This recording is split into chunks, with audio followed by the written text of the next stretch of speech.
Hi guys, I'm Kurt Tanini, and today's video, gagawin natin ang video tutorial ng how to create a bootable USB.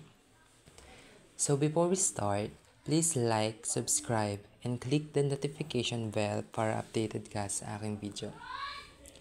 Ang gagawin natin ngayon ay pwedeng bootable Windows 7, Windows 10, at saka iba pang bootable utility. Ang kailangan lang natin ay isang USB 8GB, 4GB pwede na pero wala na kayong mabibiling 4GB sa panahon ngayon.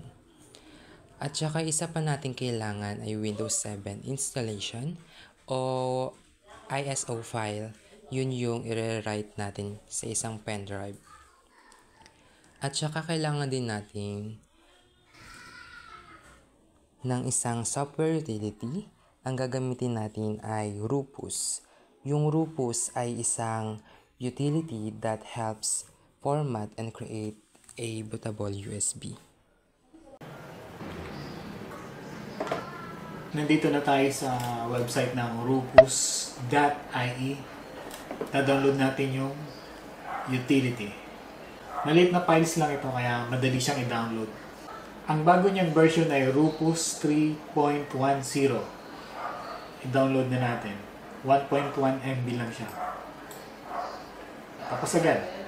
Pagtapos na natin i-download yung Rufus, pwede na natin siyang i-run. Plug in natin sa USB port. Right click, run as administrator. Yes. Then makita natin dun sa device yung ating USB na isinaksak. 16GB siya. Sa boot selection, this or ISO image. Then select. Babrowse natin ngayon kung nasaan yung ISO file ng Windows na ating i-write. Nandito siya. Installer ko. Kung yan ay Windows 7 o Windows 10, pwede yan. Then, open.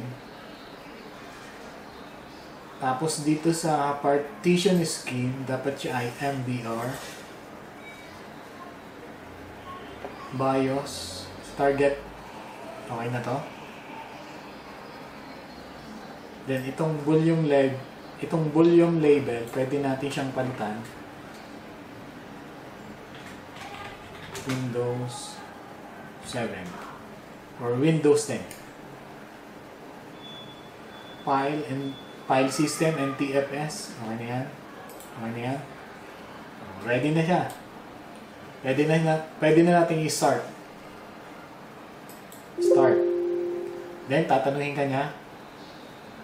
Warning. All data on device USB will be destroyed. To continue with this operation, click OK.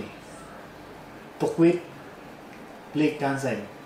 Ngayon, kung mayroong mahalagang files dun sa USB mo, dapat i-save mo muna siya. Kasi lahat ng file na nandun sa USB, mabubura. Ipo-format niya ng bago. Okay. I-start na siya. Mas pwede ka magkape habang nag-write siya sa USB. Hintayin natin.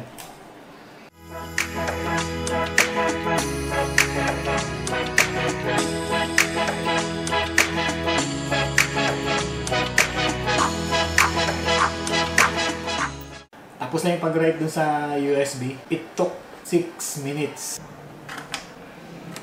Ayun guys, at ganun lang kadali kung paano gumawa ng bootable USB.